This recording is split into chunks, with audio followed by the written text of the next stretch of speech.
Assalamualaikum warahmatullahi wabarakatuh. Halo Sobat Setiap Fakta Kehidupan. Tidak lupa kami sampaikan salam sehat, salam sejahtera, semoga tercurah segala bentuk kebaikan dan juga kita semua dalam lindungannya. Seperti biasa, kita akan berbagi kisah dari yang unik, menarik, sampai bikin nangis. Mari kita simak kisahnya.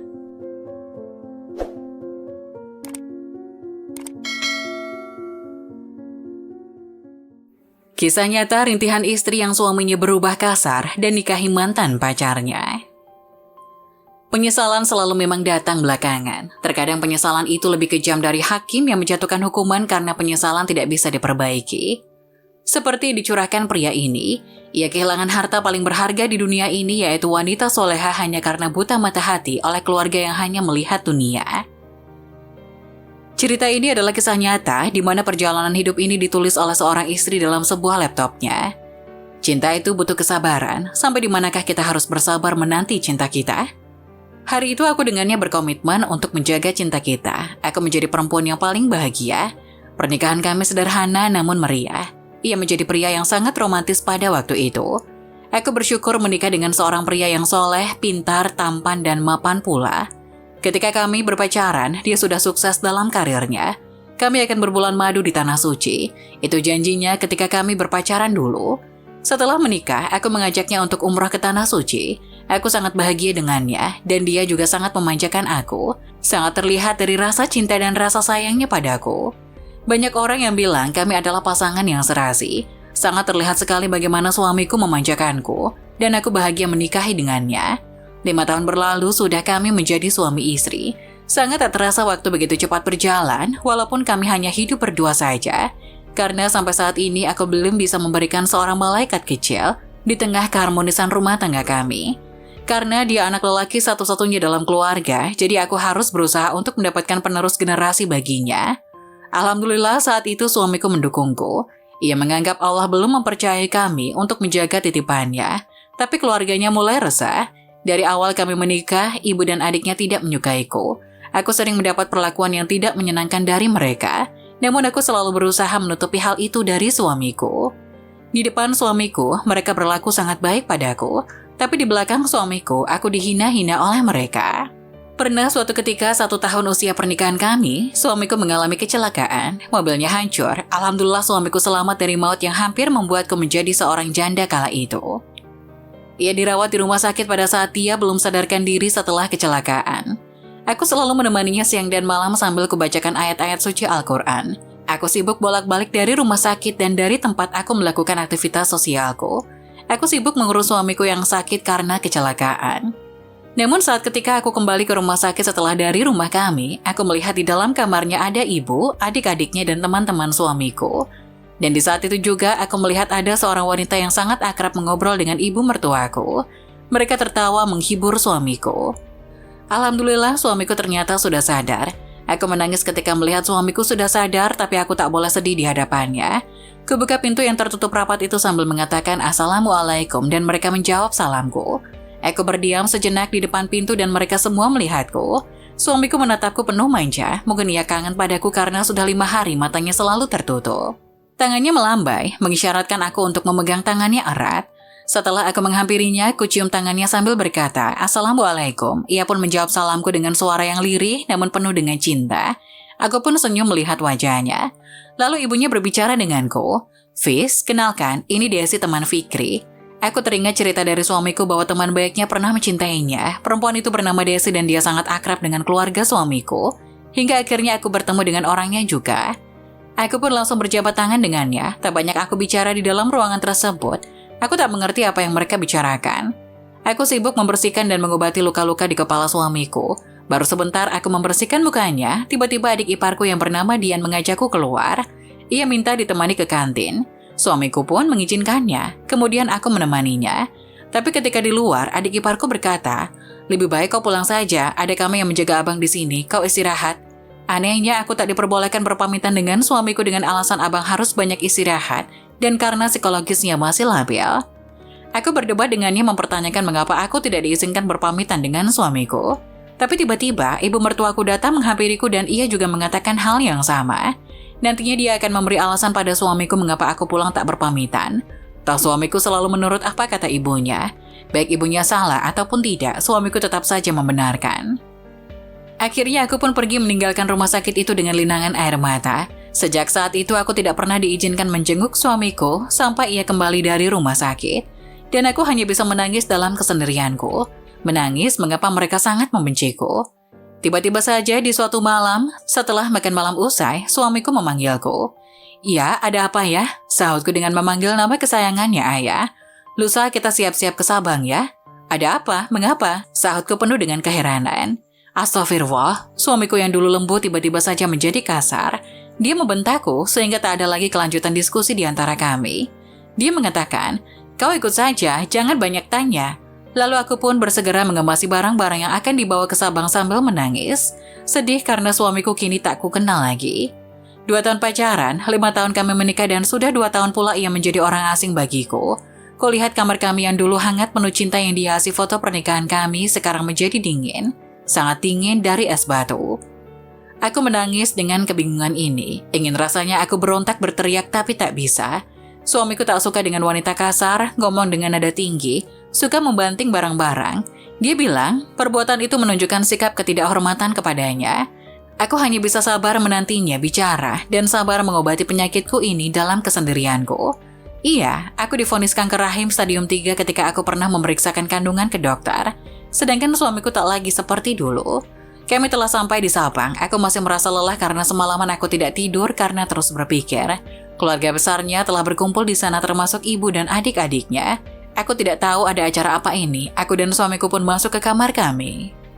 Suamiku tak betah di dalam kamar tua itu, ia pun langsung keluar bergabung dengan keluarga besarnya. Saat tiba, "Baiklah, karena kalian telah berkumpul, Nenek ingin bicara dengan kau, Visa." Neneknya bicara dengan sangat tegas dengan sorot mata yang tajam. "Ada apa ya, Nek?" Sahutku dengan penuh tanya. Nenek menjawab, "Kau telah bergabung dengan keluarga kami hampir 8 tahun. Sampai saat ini kami tak melihat tanda-tanda kehamilan yang sempurna sebab selama ini kau selalu keguguran." Aku menangis. Untuk inikah aku diundang kemari? Untuk dihina atau dipisahkan dengan suamiku? Sebenarnya kami sudah punya calon untuk Fikri dari dulu sebelum kau menikah dengannya. Tapi Fikri anak yang keras kepala, tak mau diatur, akhirnya menikahlah ia dengan kau. Neneknya bicara sangat lantang, mungkin logat orang Sabang seperti itu semua. Aku hanya tersenyum dan melihat wajah suamiku yang kosong matanya. Aku dengar dari ibu mertuamu kau pun sudah berkenalan dengannya. Neneknya masih melanjutkan pembicaraan itu, sedangkan suamiku hanya diam. Tapi aku lihat air matanya, ingin aku peluk suamiku agar ia kuat dengan semua ini. Tapi aku tak punya keberanian itu. Neneknya bicara panjang lebar dan terakhir dari ucapannya dengan mimik wajah yang sangat menantang, kemudian berkata, "Kau maunya gimana? Kau dimadu atau diceraikan?" Masya Allah, kuatkan hati ini. Aku ingin jatuh pingsan, hati ini seakan remuk mendengarnya, hancur hatiku. Mengapa keluarganya bersikap sedemikian terhadapku? Aku selalu menutupi masalah ini dari kedua orang tuaku yang tinggal di Pulau Kayu. Mereka mengira aku sangat bahagia 2 tahun belakangan ini. "Fis, jawab." Dengan tegas ibunya langsung memintaku untuk menjawab. Aku langsung memegang tangan suamiku. Dengan tangannya dingin dan gemetar aku menjawab dengan tegas. Walaupun aku tidak bisa berdiskusi dulu dengan imamku, tapi aku dapat berdiskusi dengannya melalui batiniah. Untuk kebaikan dan masa depan keluarga ini, aku akan menyambut baik seorang wanita baru di rumah kami. Itu yang aku jawab, dengan kata lain aku rela cintaku dibagi. Dan pada saat itu juga suamiku memandangku dengan tetesan air mata, tapi air mataku tak sedikit pun menetes di hadapan mereka. Aku lalu bertanya kepada suamiku, "Ayah, siapakah yang akan menjadi sahabatku di rumah kita nanti ya?" Suamiku menjawab, "Dia Desi." Aku pun langsung menarik napas dan langsung bicara, "Kapan pernikahannya berlangsung? Apa yang harus saya siapkan dalam pernikahan ini, Nek?" Ayah mertuaku menjawab, "Pernikahannya 2 minggu lagi." "Baiklah kalau begitu, saya akan menelpon pembantu di rumah untuk menyuruhnya mengurus kakak kami ke kelurahan besok." Setelah berbicara seperti itu, aku permisi untuk pamit ke kamar. Tak tahan lagi, air mata ini akan turun. Aku berjalan dengan cepat, aku buka pintu kamar dan langsung duduk di tempat tidur. Ingin berteriak tapi aku sendiri di sini. Tak kuat rasanya menerima hal ini, cintaku telah dibagi. Sakit, diiringi akutnya penyakitku. Apakah karena ini suamiku menjadi orang yang asing selama 2 tahun belakangan ini? Aku berjalan menuju ke meja rias, ku buka jilbabku, aku bercermin sambil bertanya-tanya. Sudah tidak cantikkah aku ini? Ku ambil sisir, aku menyisiri rambutku yang setiap hari rontok. Kulihat wajahku, ternyata aku memang sudah tidak cantik lagi. Rambutku sudah hampir habis, kepalaku sudah botak di bagian tengahnya. Malam sebelum pernikahan suamiku, aku menulis curahan hati di laptopku. Di laptop aku menulis saat-saat terakhir melihat suamiku. Aku marah padanya yang telah menelantarkan aku. Aku menangis melihat suamiku yang sedang tidur pulas. Apa salahku? Sampai ia berlaku sekejam ini padaku. Aku save di my dokumen yang bertitel, "Aku mencintaimu suamiku." Hari pernikahan telah tiba, aku telah siap. Tapi aku tak sanggup untuk keluar. Aku berdiri di dekat jendela, aku melihat matahari. Karena mungkin saja aku tak akan bisa melihat sinarnya lagi. Aku berdiri sangat lama, lalu suamiku yang telah siap dengan pakaian pengantinnya masuk dan bicara padaku. "Apakah kau sudah siap?" Kuhapus air mata yang menetes di wajahku sambil berkata, "Nanti jika ia telah jadi sah istrimu, ketika kamu membawa ia masuk ke dalam rumah ini, cucilah kakinya sebagaimana kamu mencuci kakiku dulu. Lalu ketika kalian masuk ke dalam kamar pengantin, bacakan doa di ubun-ubunnya sebagaimana yang kamu lakukan padaku dulu." Lalu setelah itu perkataan terhenti. Karena tak sanggup aku meneruskan pembicaraan itu, aku ingin menangis meledak. Tiba-tiba suamiku menjawab, "Lalu apa Bunda?" Aku kaget mendengar kata itu yang tadinya aku menunduk seketika aku langsung menatapnya dengan mata yang berbinar-binar. "Bisa kamu ulangi apa yang kamu ucapkan barusan?" Pintaku untuk meyakini bahwa kuping ini tidak salah mendengar. Setelah tiba di masjid, ijab kabul pun dimulai. Aku duduk di seberang suamiku. Aku melihat suamiku duduk berdampingan dengan perempuan itu membuat hati ini cemburu ingin berteriak mengatakan, "Ayah jangan." Tapi aku ingat akan kondisiku. Jantung ini berdebar kencang saat mendengar ijab kabul tersebut. Begitu ijab kabul selesai, aku menarik napas panjang. Tante Lia, tante yang baik itu memelukku.